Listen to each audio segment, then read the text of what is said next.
hoy comenzábamos un ciclo de dos seminarios que tenían que ver con la toma de decisiones al final de la vida, ¿vale? Y hoy tenemos con nosotros a una persona que ya muchos conocéis, Manolo González Guzmán, que, bueno, para nosotros es un orgullo contar con Manolo y que después de su jubilación en el 061 pues que esté de voluntario de la Confederación Andaluza, pues es un gran placer. Yo le pedí a Manolo una pequeña reseña curricular, pero es que voy a pasar de la reseña, en verdad, porque, a ver, con Manolo llevo más de 20 años trabajando juntos en muchos proyectos de Alzheimer. Es de esas personas que uno se cruza en la vida y que al principio era a nivel profesional, pero que luego al final, pues, no os voy a decir todos los días, pero casi día sí, día no, hablamos ya a nivel personal, ¿no? Y con Manolo, pues, que os digo que he tenido la suerte de trabajar en el primer plan andaluz de Alzheimer, en una reunión en San Fernando hace muchos, muchos años, en el año 2001 para 2002, en Espacio Alzheimer Andalucía y en otros proyectos que ha ido desarrollando dentro de su trabajo como responsable del 061. Y bueno, Manolo ha sido médico, pues es médico, bueno, ha ejercido su consulta, ¿no? En Atención centros de primaria. salud, ¿el qué? En atención primaria. En atención primaria, en centros de salud, experto en salud pública por la Escuela Andaluza de Salud Pública en Granada. Ha estado, es una persona siempre muy defensora del sistema sanitario público andaluz, ha trabajado en urgencias, bueno, y su último trabajo pues ha sido como responsable de proyectos en el 061. Y qué mejor persona que hablar de preferencias de vida, porque fue uno de los proyectos gordos que se llevaron a cabo dentro de lo que tenéis ahí en pantalla, de Espacio Alzheimer Andalucía, y hemos tenido la suerte de poder trabajar con él y ha sido decirle si le apetecía colaborar en los seminarios y le ha faltado tiempo para decir que sí. Así que sin más os dejo con Manolo con la misma dinámica de siempre, ¿vale? El que comente en la presentación que tiene previsto realizar y la parte final pues podéis hacerle todas las preguntas que deseéis. Así que Manolo, adelante. Bueno, pues muchas gracias, Roberto. Primero, disculpas porque la semana pasada no pude estar con vosotros, tuve un virus terrorífico.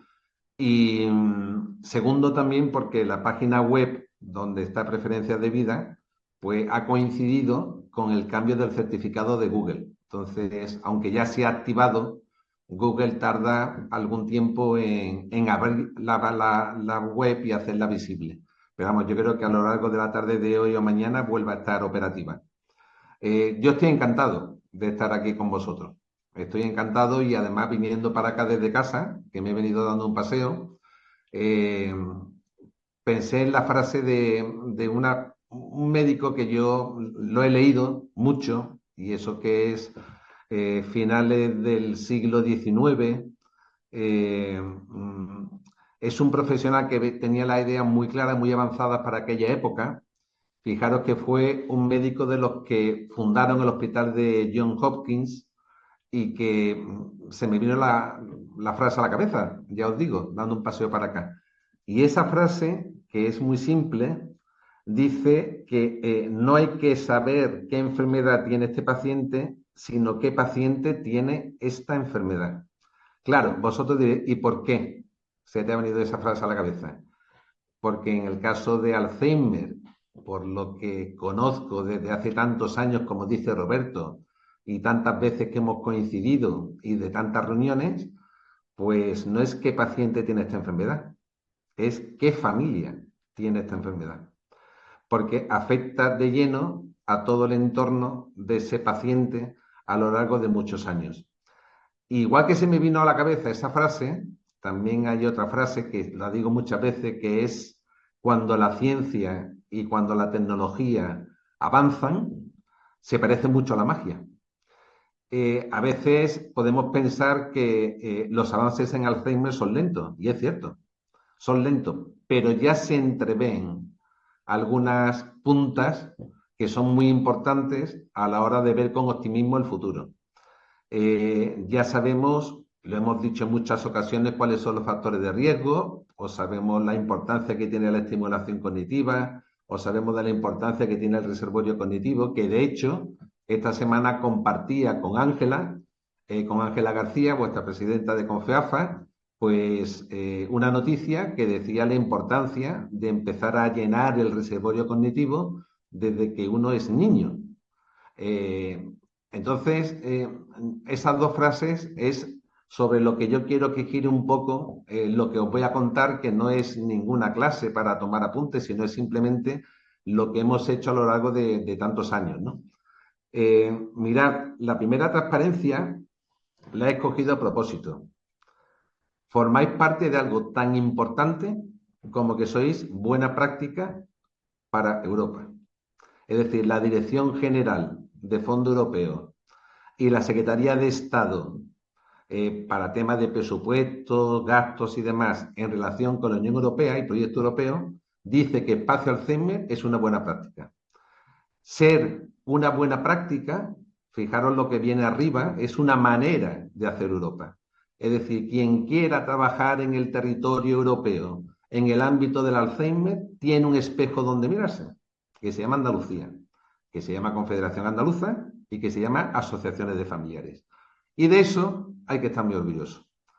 Porque además no solamente es estar orgulloso, sino venderlo en cada reunión con cada institución pública, con cada institución privada, con cada fundación, en cualquier espacio en el que vayáis.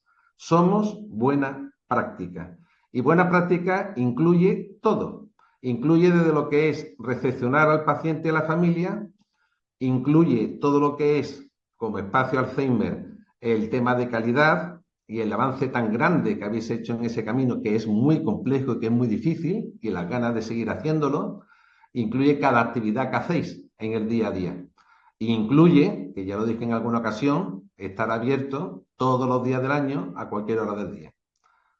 Bueno, pues yo he querido empezar con este mensaje, ¿no? Sois buena práctica para lo que es Dirección General de Fondo Europeo y proyectos de la Unión Europea. Mirad, es que no era difícil no ser buena práctica. Es decir, aunque yo pongo ahí espacio Alzheimer, esto empezó hace muchísimo tiempo, veis que he puesto como referencia 2002, yo a veces hablo con Roberto que no recuerdo exactamente si fue 2001 o 2002, pero estamos en el 2025 y ha sido una línea pues muy larga en el tiempo. Pero aunque no venga la fecha del primer párrafo, cuando el Parlamento Europeo habla con el Consejo y con la Comisión y los gobiernos de los Estados miembros para que reconocieran a la enfermedad de Alzheimer como prioridad en salud pública y promover el papel de las asociaciones, estaban hablando de eso en 2010. Vosotros llevabais una década de adelanto. Una década de adelanto. Y eso se llama visión estratégica. Y es la visión estratégica, que igual que la tuvisteis cuando empezasteis, debéis de seguir manteniéndola a lo largo del tiempo. Pero es que con respecto a Europa lleváis 10 años de ventaja y con respecto al Ministerio de Sanidad de España, que presenta la estrategia de enfermedades neurodegenerativas, lleváis más. 16 años. Hasta 2016, el Ministerio de Sanidad no recoge de una forma muy clara la importancia de la participación ciudadana. Perdonad. Y ese camino, pues, como os decía, se han dado a lo largo de muchos años, Y tantos años lo que han permitido es que ahora ese movimiento asociativo, que en España son más de 300 asociaciones, pues en Andalucía sois 124. Es decir, que sois, pues yo creo que más del 45%. Eso es una barbaridad. Es una barbaridad. Y es una barbaridad teniendo en cuenta lo que yo a veces defino como enfermedad de Alzheimer fuera de los que son los términos médicos, ¿no? Es ese trayecto obligado, sabiendo cuál es el final, la sensación de que no te puedes parar ni salir ni a derecha ni a izquierda, y que además lo haces cuidando a alguien que quieres mucho, pero que dejará de conocerte a lo largo del camino. Y así es como yo defino la enfermedad de Alzheimer fuera de la típica definición médica, ¿no? Bueno, pues hace 20 y tantos años que empezamos y empezamos en San Fernando, y esa es la foto que salió con la asociación AFAVITAE y el antiguo viceconsejero en aquella época, Ignacio Moreno, porque este proyecto se empezó a nivel de una financiación con el Ayuntamiento de San Fernando, que cedió esa financiación a la asociación AFAVITAE. Y esa era la realidad en aquella época. Yo creo que más o menos lo conocéis todo, es decir, que en 2002 había asociaciones de familiares que empezamos a censar y a acreditar de alguna manera, pero no con la acreditación de calidad que ahora se ha iniciado desde Confeafa y que yo creo que es fundamental en términos de excelencia, sino a acreditarlas de una manera muy simple, es decir, cuáles son las tipo 1, cuáles son las tipo 2 que hacen información y talleres, o cuáles son las que están empezando que llamábamos información a familiares.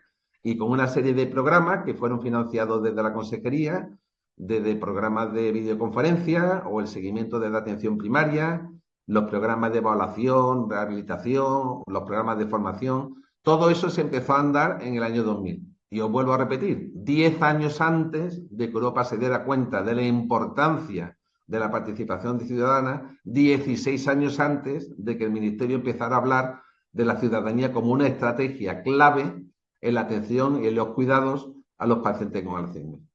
26 años de adelanto. Y cuando empezamos a trabajar en esta última fase, pues empezamos a trabajar a través de un objetivo que en principio hablaba de alfabetización, de soluciones digitales, de la inclusión, de aprendizaje.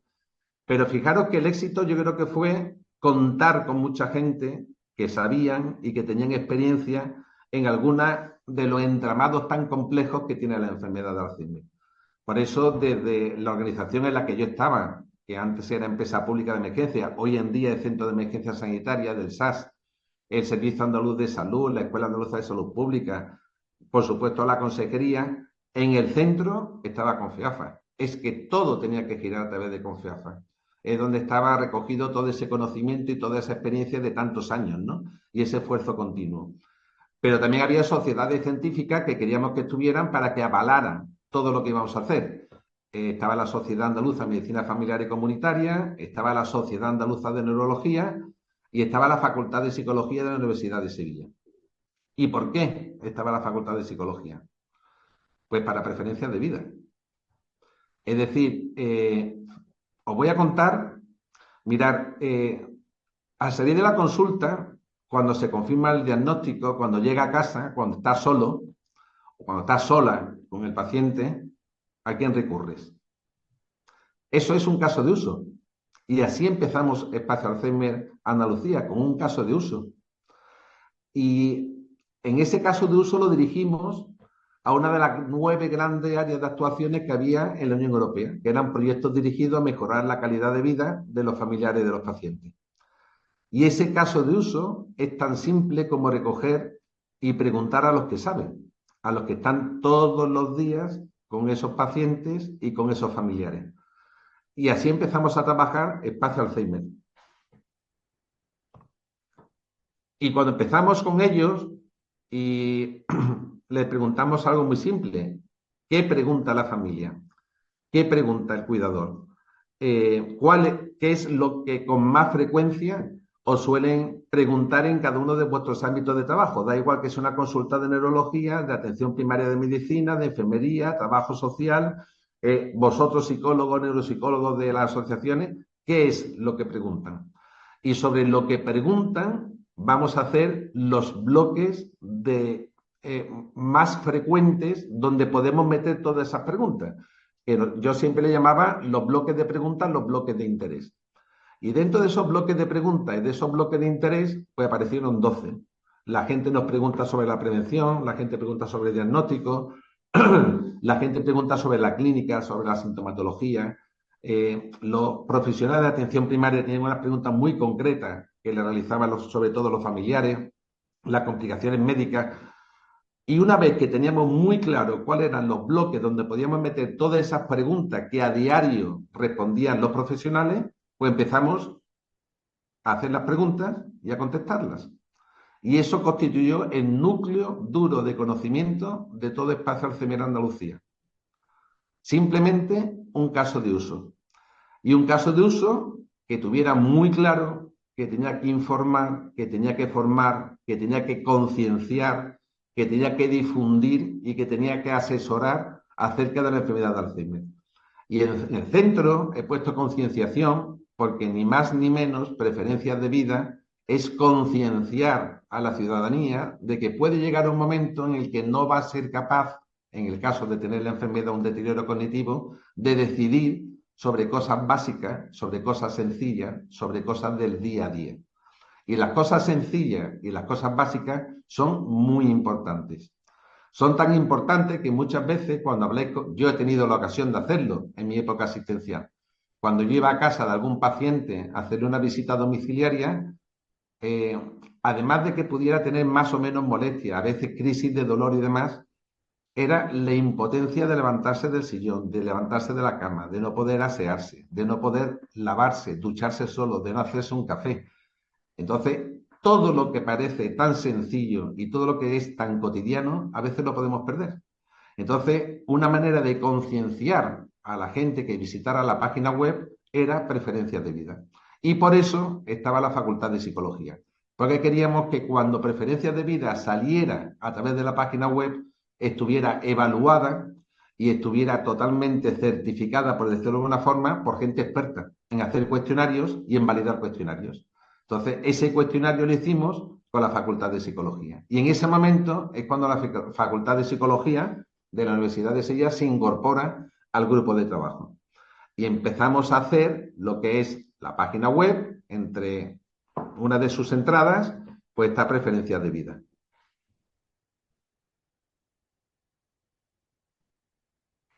Esa es la página web, se puede entrar de dos maneras. Ya os digo que lamentablemente ha coincidido con el cambio del certificado de Google.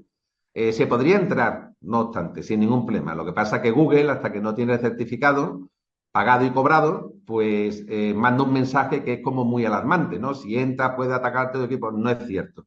Se podría entrar, pero bueno, en cuestión de horas desaparecerá ese mensaje. Y lo que sí os puedo decir es que sin hacer nada en especial, pues tú pones Espacio Alzheimer Andalucía y aparece Alzheimer Andalucía la primera. No hemos hecho nada en especial. Y es que son ya pues cerca de 200.000 visitas la que tiene la página web.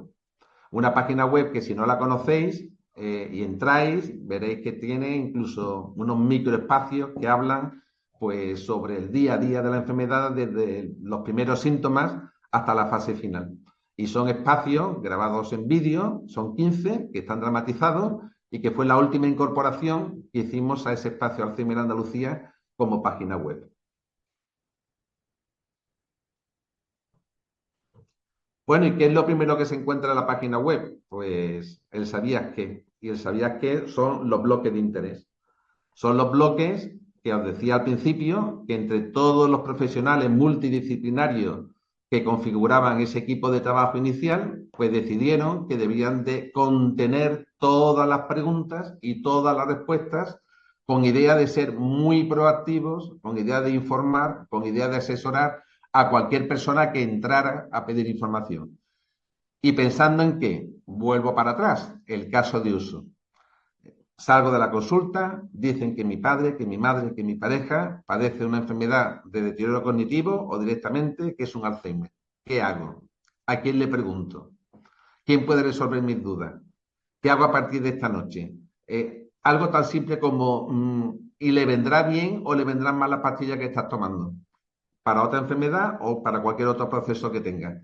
Eso es lo que hemos intentado desde un principio dar respuesta. Y dar respuesta en la distancia. Viva donde viva. De hecho, ya veréis cómo en una de las últimas transparencias, ya desde la página web, no solamente entran desde Andalucía y desde España, no, entran desde otros continentes y también desde Europa, sobre todo desde el continente americano. Porque nuestro objetivo es concienciar, informar, asesorar, formar, comunicar. Preferencias de vida. Mirad, la dignidad de poder decidir cómo quiero que me traten cuando yo no pueda decidir cómo quiero que me traten. Eso es preferencia de vida. Es decir, cuando nos sentamos con una profesional, Charo, que era profesora titular, que además de hecho creo que ya es catedrática de la Facultad de Psicología, y le contamos el proyecto, lo que le decíamos era eso. Dice, no, no es un testamento vital, no es algo que se registre en ningún organismo público, pero tiene el mismo valor, porque yo, ahora que puedo decidir, voy a contestar en distintas esferas de mi vida, del día a día, cómo quiero que me traten si yo no soy capaz de decidir en un futuro. ¿Y qué es lo que hago una vez que cumplimente ese cuestionario? Que es muy facilito, que es muy simple, que se tarda minutos. Pues lo imprimo y lo guardo en un cajón y o se lo doy a la persona que yo quiero. Y le digo, si algún día no soy capaz de decidir, esto es lo que quiero que hagan conmigo, en determinadas esferas de mi vida. Y si algún día quiero entrar porque cambio de parecer en alguna cosa, pues vuelvo a entrar, lo vuelvo a rellenar y lo vuelvo a imprimir. Pero estoy dejando constancia, estoy concienciando también, por otra parte, a la ciudadanía de lo complejo y lo difícil que es la enfermedad de Alzheimer, hasta el punto de que, por ejemplo, no me voy a dejar decidir si para mi higiene personal prefiero ducharme, prefiero bañarme, si quiero agua fría, si la quiero caliente, si quiero que me tiñan el pelo, si quiero tener canas, que me afeiten, no me afeiten, cuál es la música que me gusta, por dónde me gusta pasear, cuáles son los programas de televisión, las cosas simples, lo que os decía, el día a día. No es un testamento vital, pero tiene el mismo peso que un testamento vital. Y por eso yo creo que es tan importante que cuando alguien llegue a una asociación, pues se le haga sus preferencias de vida.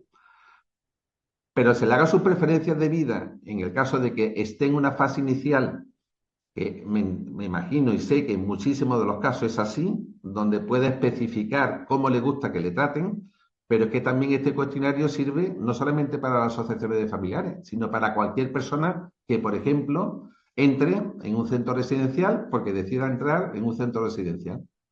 Entonces, es una buena manera de que esos centros residenciales, esas personas que lo van a atender y lo van a cuidar, pues sepan cuáles son pues, sus actividades de ocio preferidas o cuáles son sus asuntos económicos, su lugar de residencia. Yo tengo abierta, lo que pasa que el problema que tiene, como os decía, es que es complicado con la alarma que salta, pero yo tengo abierta en el móvil la página y una vez que se van rellenando todas las preguntas, puedes pasar de una esfera a otra y todas las esferas terminan con los aspectos relacionados con el espíritu.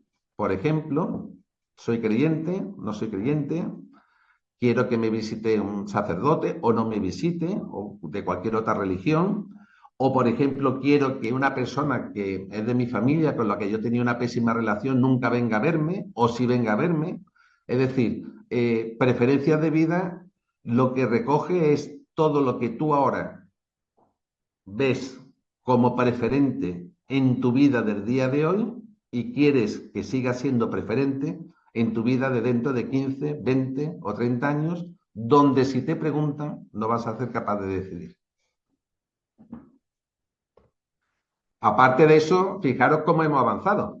Y ahí tengo otra frase que también me gusta mucho, ¿no? Dice que cuando la ciencia avanza mucho y cuando la tecnología avanza mucho, se parecen una barbaridad a la magia.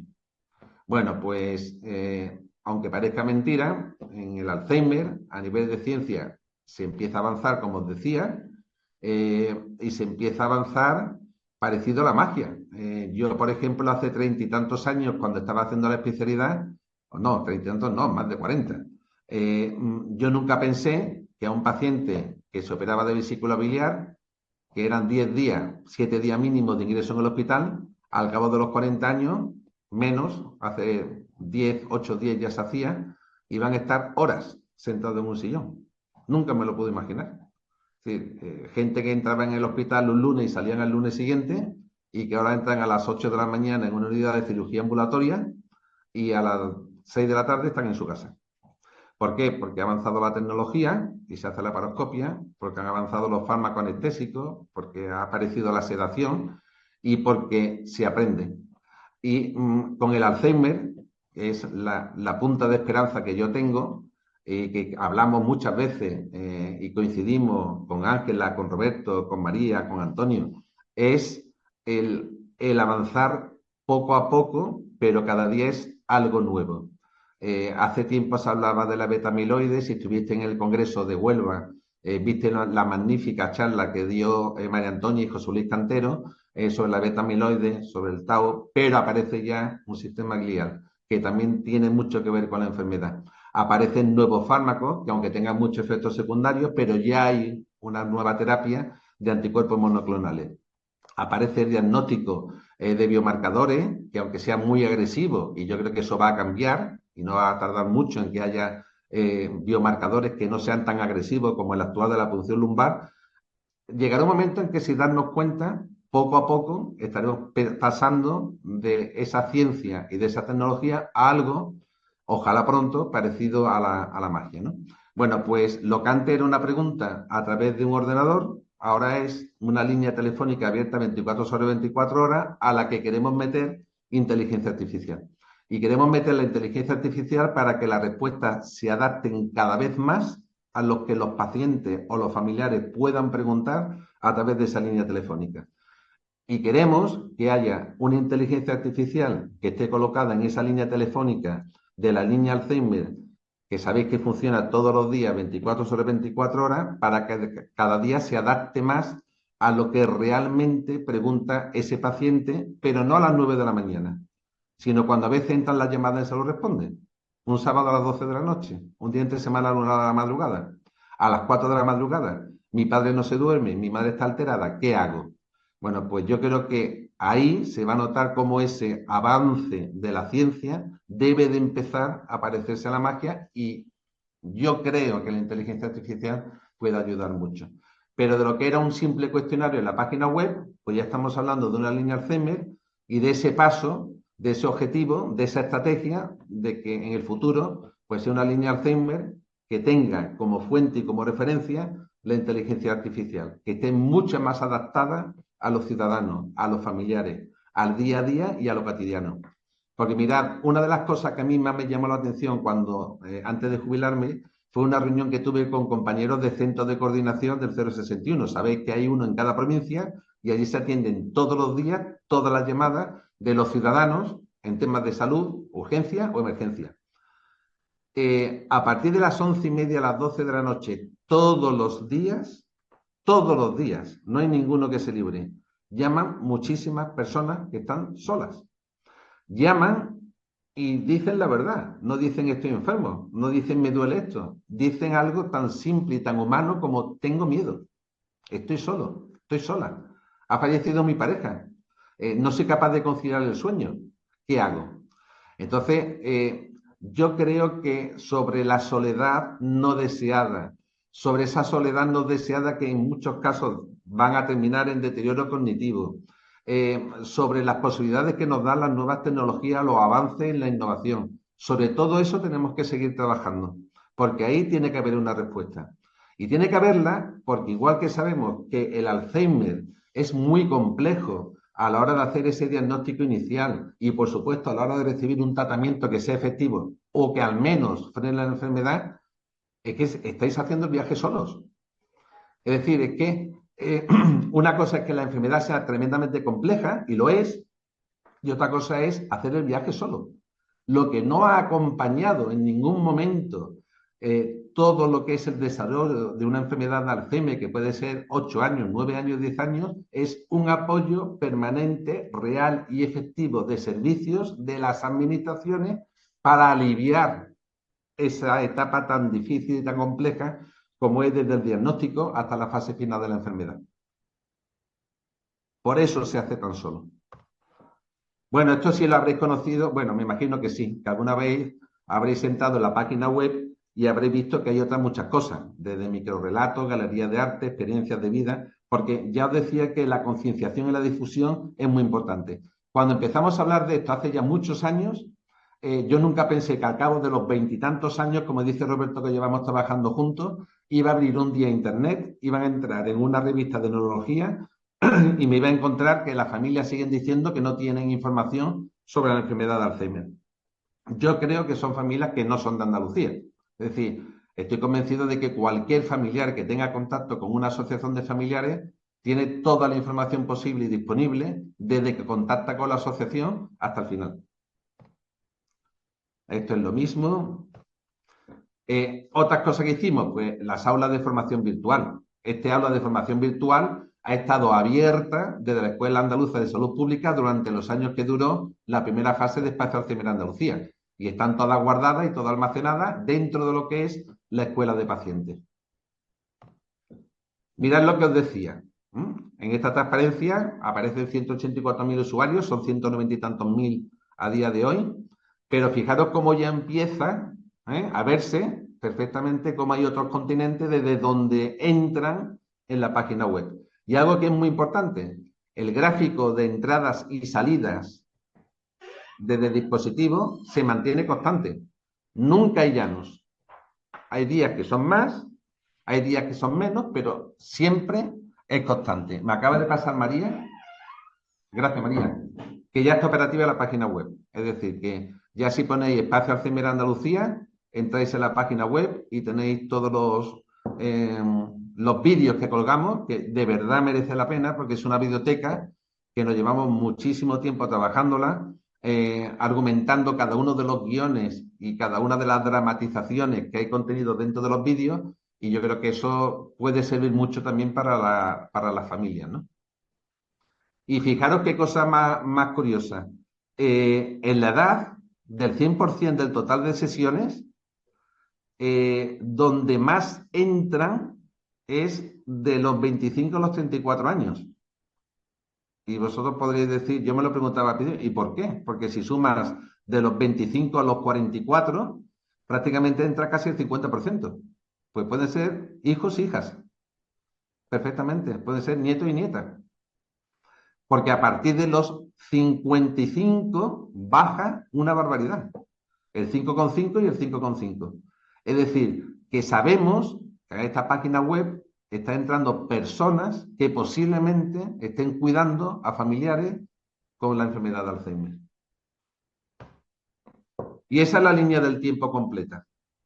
Eso es todo lo que se ha hecho. Esa línea del tiempo que empieza con 10 años de adelanto sobre lo que dice la Unión Europea que hay que hacer, que empieza con 16 años de adelanto sobre lo que dice el Ministerio que hay que hacer, y es lo que se ha hecho desde Andalucía con la visión estratégica de la Confederación y de las asociaciones de familiares, con el conocimiento y con la experiencia de la Confederación y de las asociaciones de familiares. Y esto es envidiable. Esto es excelente. Fijaros simplemente hablar en el año 2000 de gestión por competencia.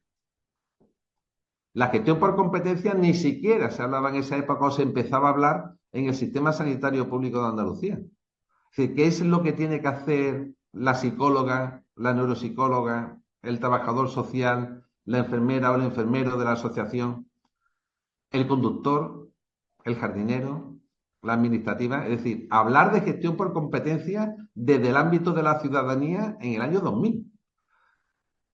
La distribución, el control y la evaluación de las subvenciones.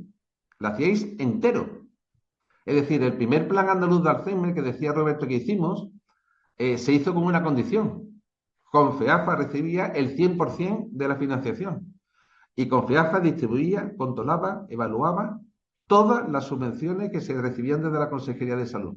Es decir, absoluta autonomía. Año 2000. Los sistemas de información es proceso ad hoc desde el año 2000. ¿Qué es lo que yo pienso que nos equivocamos en algo? En el tema de la videoconferencia. En el tema de la videoconferencia, en un principio, creo que fue un acierto. Creo que era un acierto coger y compartir asociaciones que tenían profesionales con mucha experiencia, con otras que estaban empezando y con otros profesionales que empezaban también en el ámbito del deterioro cognitivo, pero que no alcanzaban a tener esas competencias de otras asociaciones más antiguas, ¿no? Y que no se fue capaz de mantener porque no pensamos en algo muy importante, que era ¿y quién lo paga una vez que termine el programa? Quitando eso, yo creo que el resto de esa línea del tiempo es espectacular. Es decir, y sobre todo espectacular, y a mí me sigue impresionando, porque es un movimiento ciudadano, la acreditación de las asociaciones de familiares. Es decir, es que dentro del sistema sanitario público todavía hay centros que no han iniciado su proceso de acreditación.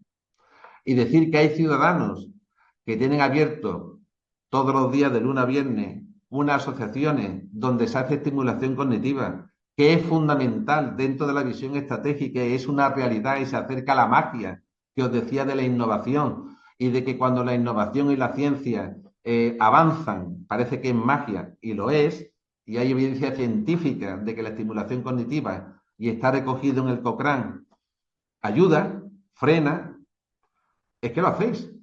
Calidad y acreditación. Ciudadanos en Andalucía. 124 asociaciones de las 300 que hay. Mirad donde queráis. En Europa, en América, no hay asociaciones de ciudadanos acreditados. Pero es que esto es tan importante como que si yo estuviera en el centro de salud a día de hoy, con mis 23 años, con lo que empecé a hacer la especialidad, que era muy jovencito, pues yo derivaría a una asociación de familiares con los ojos cerrados, porque diría, ¿y quién me puede dar garantía de que están haciendo bien las cosas? Pues una asociación que está acreditada por el propio sistema sanitario. Así de fácil. Lo mandaría con toda la tranquilidad del mundo, porque además es la única opción que tengo.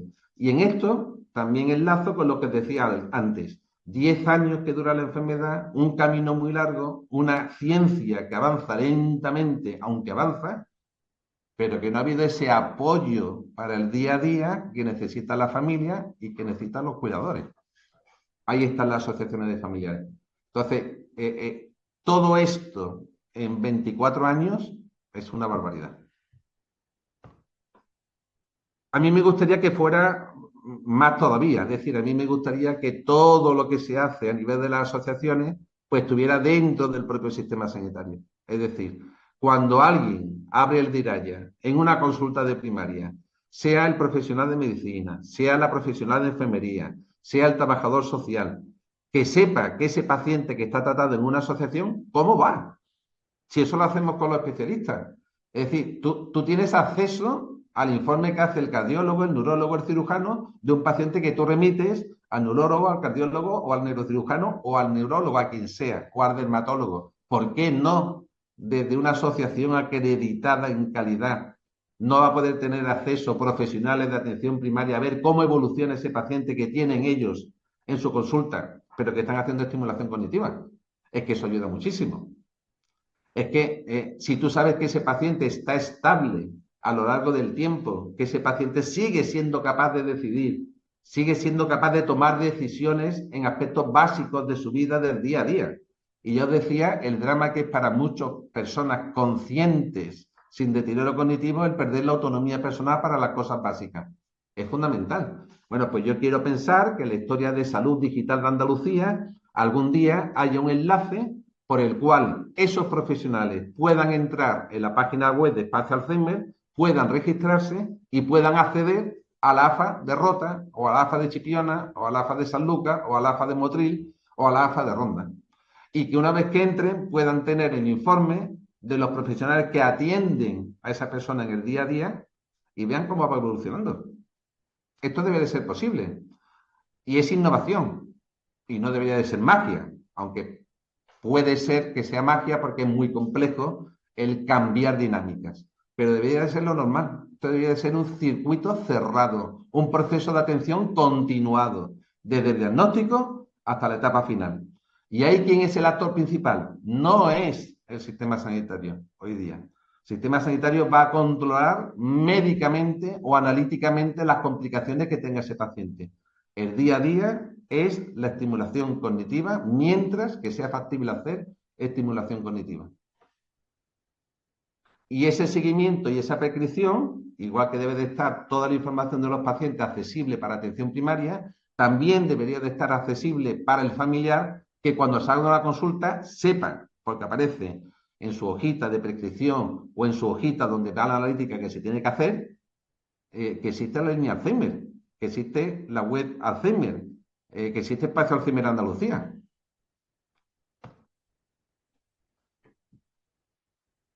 Esto es lo que os decía antes. Yo lo describiría así. Ampliar lo que la página web, la funcionalidad de la página web tiene en la actualidad y añadir un módulo que permita a los profesionales contar con la posibilidad de evaluar la progresión de los pacientes con la estimulación cognitiva. Yo creo que es estratégico. Y no es caro. No lo es, para nada. Mira, estoy terminando. Yo creo que voy un poco en tiempo, más o menos, ¿no, Roberto?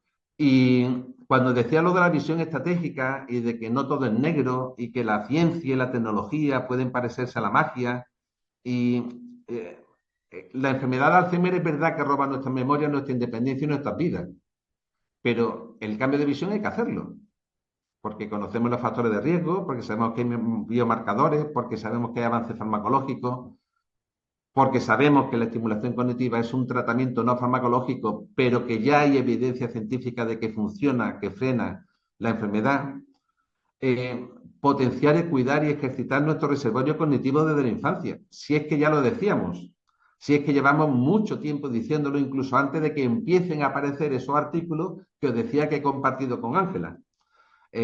Concienciar a la ciudadanía de la importancia del concepto de reservorio cognitivo. Mirad, el cerebro es tan fascinante que si yo ando 45 minutos de vuelta a casa, yo en 45 minutos mi espasticidad cerebral va a cambiar y voy a crear nuevas conexiones neuronales.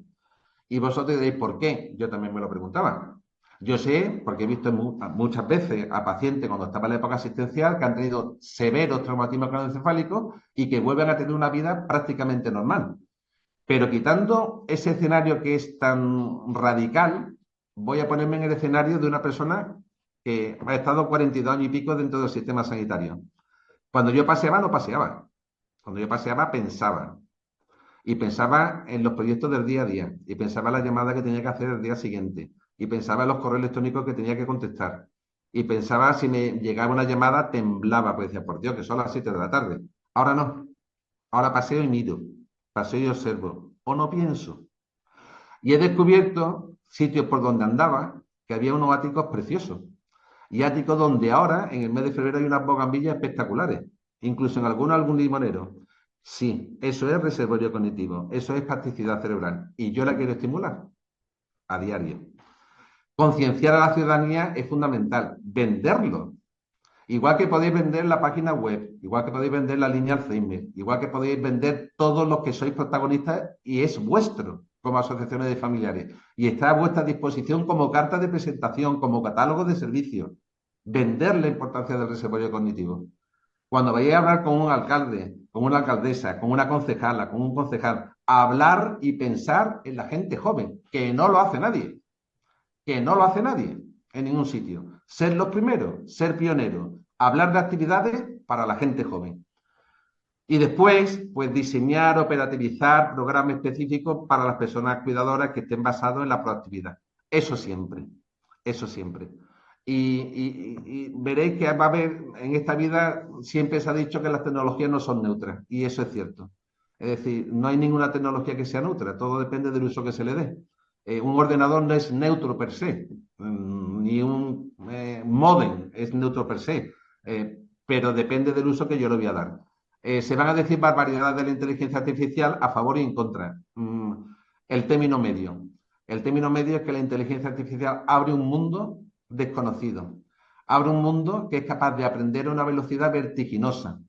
Abre un mundo que es capaz de mezclar miles de millones de bioseñales y de biomarcadores y de analíticas y de parámetros que el cerebro humano sería incapaz de procesar. Por eso, ya la inteligencia artificial es capaz de decir con 15 minutos de antelación que una persona que está en el quirófano porque lo están operando va a hacer un cuadripotensivo. Y ahora que llegue alguien y me diga que la inteligencia artificial no. La inteligencia artificial sí, pero adaptada a las necesidades que, en este caso, defináis y diseñéis vosotros. Y ya está. Muchas gracias por vuestra atención.